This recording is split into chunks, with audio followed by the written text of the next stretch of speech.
Hello again. For this next video, I'm going to show you how to cut out an object in Photoshop. So I've done some searching online and I found some pictures that I want to use. I'm going to do a collage with coffee stuff because I like drinking coffee. So I've got these cool coffee beans and I'd like to cut one of these out as one of my objects. Now if this was a traditional collage, I could just take my print and a pair of scissors and cut it out.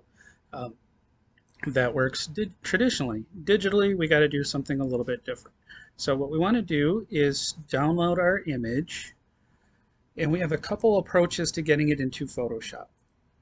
One is in Photoshop, in a Photoshop document. I'm going to hit File, Import, no, I'm sorry, Place, File, Place.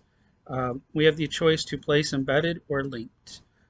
Linked will mean that you need to make sure you have your original JPEG PNG downloaded image as part of your package, so that is more chance to lose things and cause problems. So I prefer place embedded, and what that does will bring that photo directly into Photoshop. So we can say place embedded, and then we can go find the particular image we want.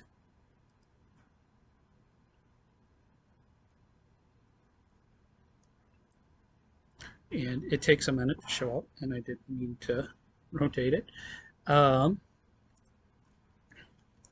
that back to 0. It will show up as a piece that you can move and you can scale to whatever size you want. I'm going to actually cancel that to show you an easier way instead of doing the menus. What you can also do is open up Photoshop, start a new document, and just go to your file manager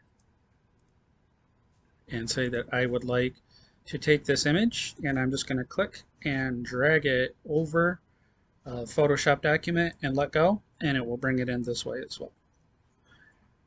As always in Photoshop, we have the good old cancel or OK, or also escape will cancel and return will hit OK. So I'm just going to say yes, I would like that.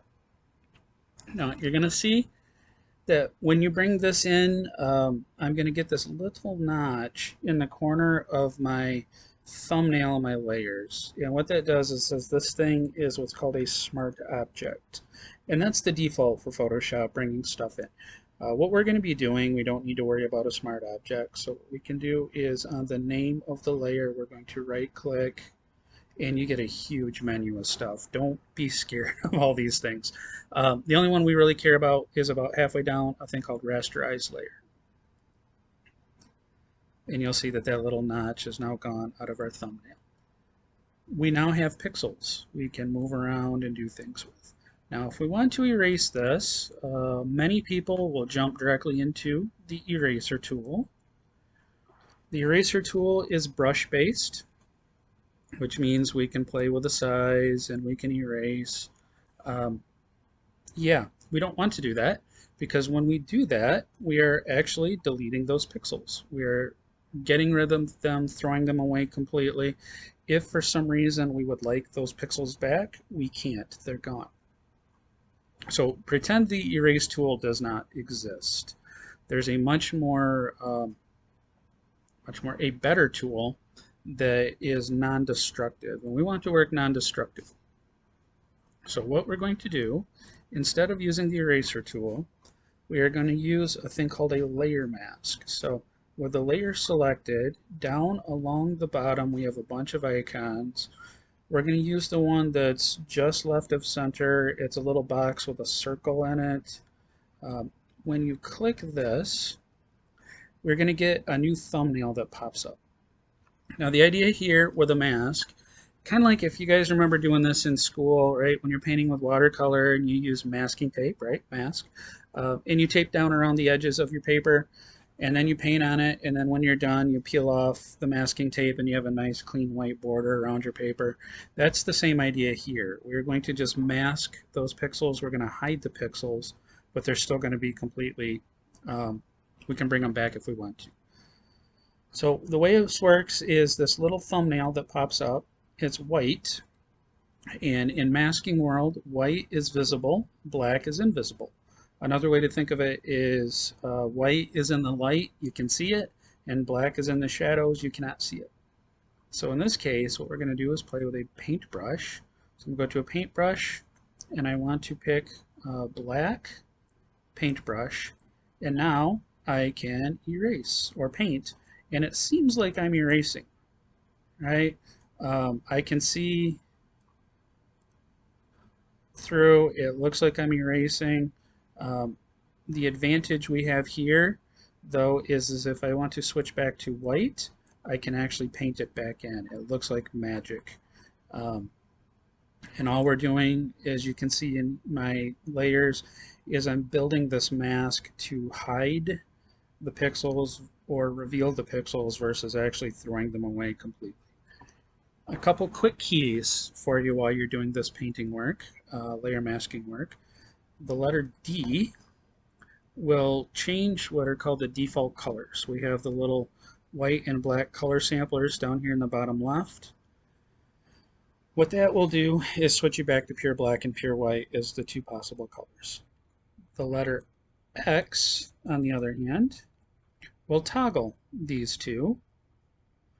And the little icons, if you want the little icons right above our color samplers, we have these as our basically the same tool. So the little mini me version is the default, and then this little corner arrow will toggle back and forth. I find the letter X is a heck of a lot quicker. So what I can do is color with black to hide, switch back to white to reveal. Now if I want to say I'm going to use this coffee bean here for my design, I want to zoom in, and there are multiple ways to zoom in as well.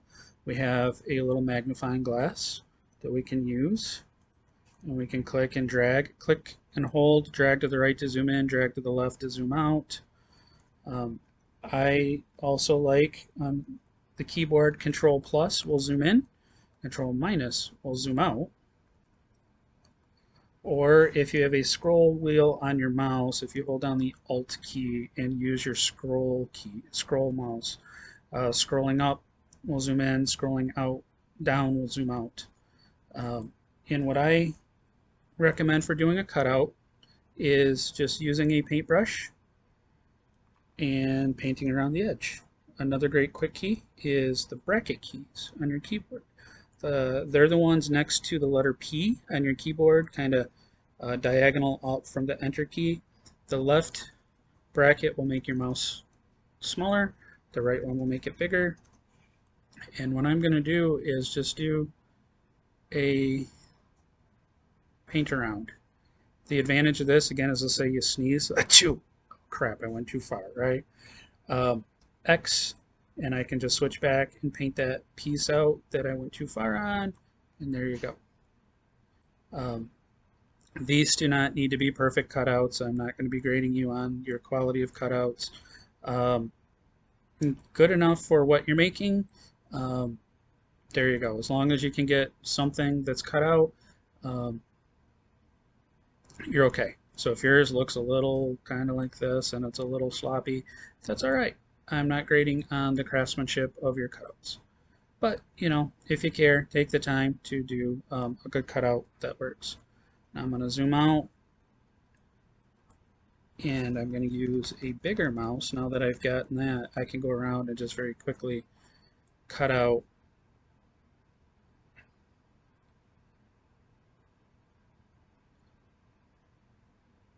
get rid of all those pixels. They're still there, of course, but I can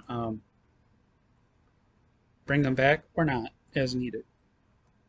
Now if I switch to my move tool, I have a coffee bean. I can move around. Yippee.